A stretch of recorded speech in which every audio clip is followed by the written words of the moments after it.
and you are live. Hey, good morning, guys. Happy Thursday. Look who I have here. It's the principals from the Mohave Valley Elementary School District number 16. I talk about them often.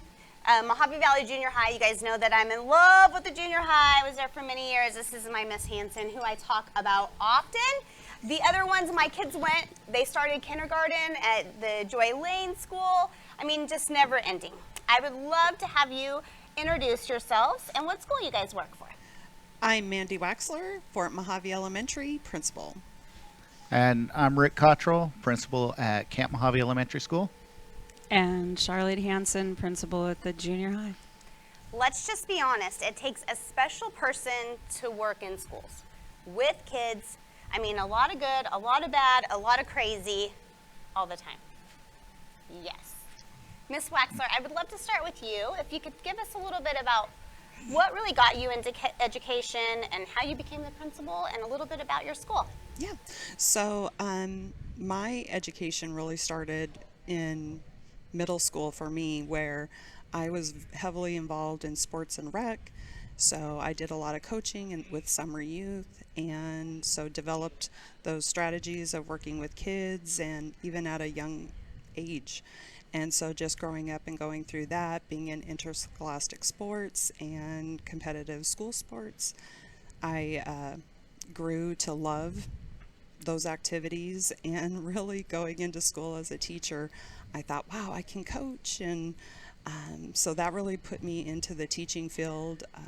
As I did that and grew up in South Dakota, I was involved with the school sites and their extracurricular activities. And back then in South Dakota, it was very difficult to find a job, and we had a horrible winter, and so we thought, let's check out Arizona.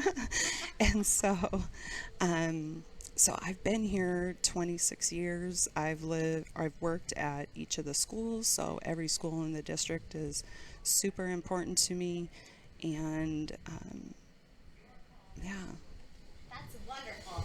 I feel like, to be a teacher, to be a principal, you really have to have a love for children in that space. And I think that oozes off of each one of you. Yeah.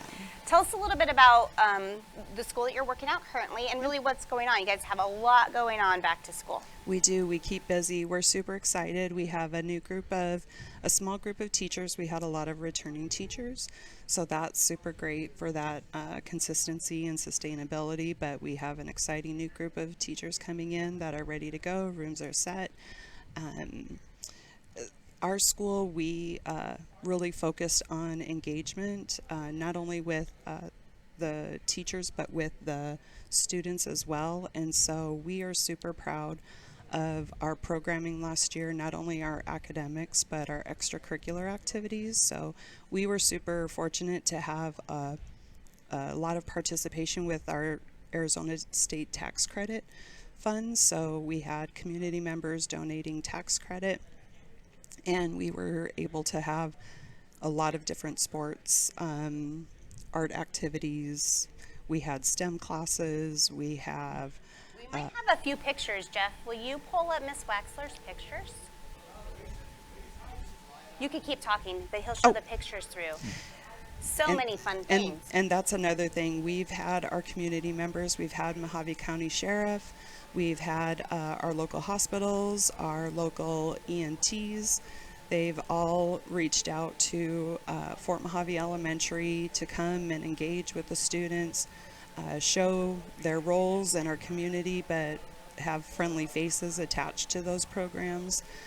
Our PTO has been excellent.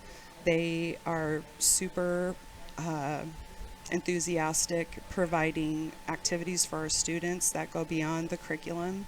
Students work really hard at school, and so we want to play hard as well and recognize their hard work. So we've had things like color runs, turkey trots, STEM competitions, science competitions. We even had art expo at our school where parents and students could come and the art was displayed, and they were able to view all of the students' creative work. And we are super proud of our preschool. We've expanded this year, so we went from 2 classrooms to 3 classrooms. And last year we are assessed by Quality First, and our hardworking teachers in our preschool earned a 5-star rating, which is the highest rating. So we have great quality. My favorite teacher, I love her. So Miss Gwenna, she teaches our parent classes for Love and Logic. So for parents who, we all have them. You know, if you're a parent, we all have struggles. And so Miss Morganson, Gwenna Morganson, she provides a parent class once a week, and we'll get that schedule out to parents. But yeah, so parents can come in, wonderful. see strategies, effective strategies Well, that we all work for need parents. help, so to Exactly. have, you know, to be able to go to your child's school and just get maybe some answers of what to do. For sure. I'm sure it helps a lot of people sleep Yeah. better at night. Yeah.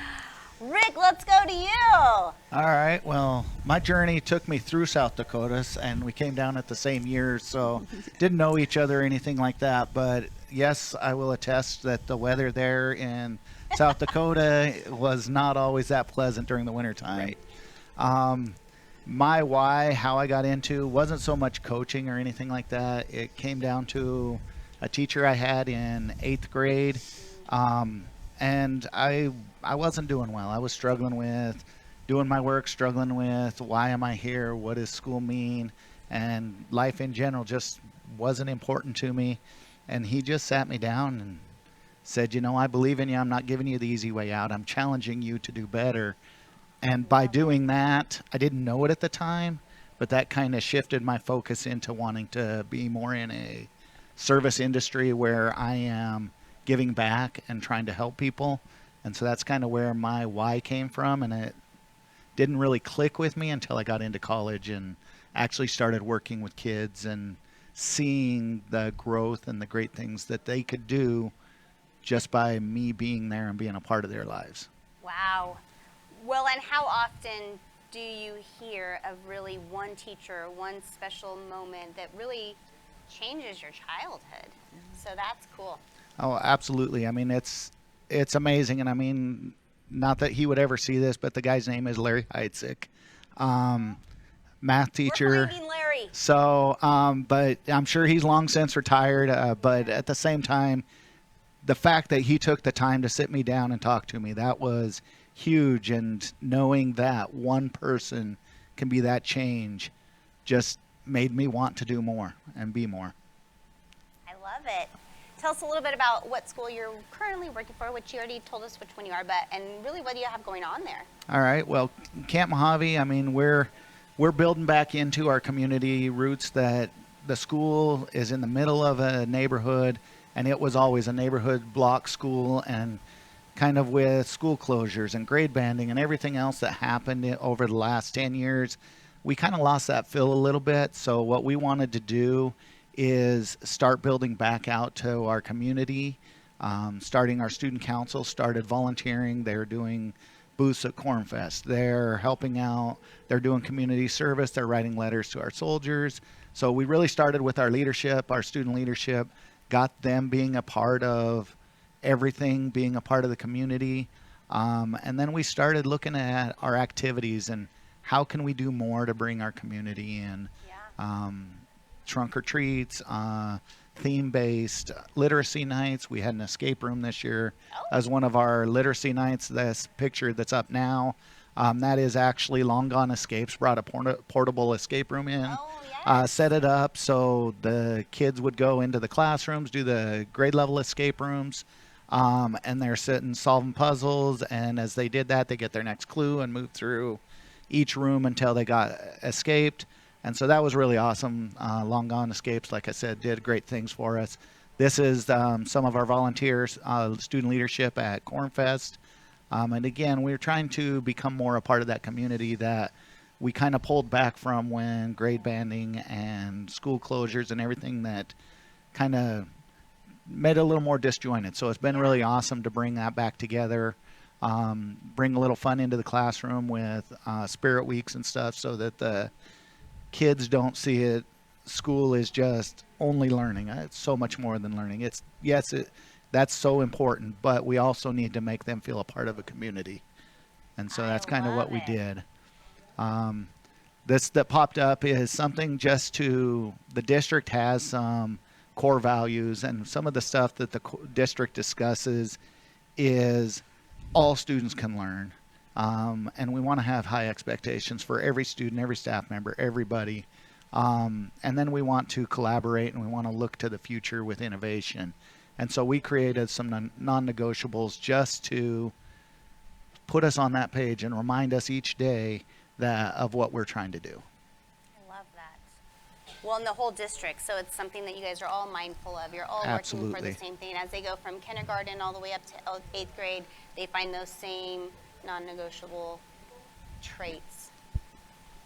Absolutely. That's wonderful. I appreciate it. All right, Miss Hansen, it's your turn.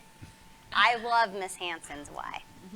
Well, unlike my colleagues, I actually, where they went from college into education, this is my second career. So, and the reason I ended up in education is I had owned my own company before, and I became a single mom, and I moved from one state to another. And to be quite honest with you, I had thought about becoming a teacher, but I couldn't afford being a teacher. And now here I was a single mom. I had daycare, all those logistics, and I decided to get my bachelor's in liberal studies, and then ended up in the at the elementary level teaching. And I could bring my daughter to work with me. She went to my school, and then she walked to junior high. So for me, fiscally, it made sense. But I had always wanted to be a teacher. It's just that's not where my path was. Yeah. And I became a principal because after 16 years teaching at the elementary level, I just, to be quite honest, I realized the impact a principal could make on teachers, and I had had a lot of bad experiences, and I started thinking, what would that look like if a principal acknowledged, celebrated what I was doing as well. So I decided to be that principal, and so that's where the journey to admin came through. And my teachers, they can tell you, are the most important thing to me next to my students. But I will tell you that all those years as a teacher in elementary, I've only been an administrator at middle school, and that is such a no man's land, right? It's the messiest time in their lives. Yep. If we were going to have a bunch, 100 people in a room, and we ask them, what do you prefer, elementary, middle school, or high school?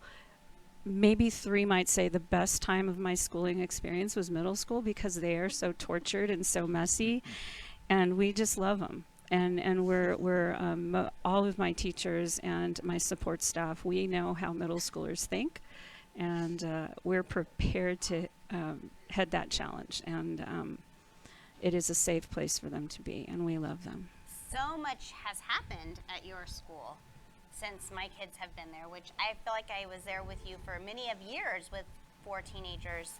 But there's so many cool things. Can we talk about that? Yeah, no, we that's actually, so like Mrs. Waxler and Mr. Cottrell, we are really looking at the community as a place to be as well. And so we are providing pathways for students beyond the classroom. And so one of those forays is Builders and Interact being clubs. And then what we did right here, this particular picture, is our drone program. And so this year we actually have a full aeronautical program that drones are included, but Estes rockets, as well as flight simulators and building planes. That's the Estes rocket, and actually we are throwing it down with AOBI in October. Oh. Estes versus Estes, you hear me, AOBI, where my aeronautical students will be versing high school version of aeronautics.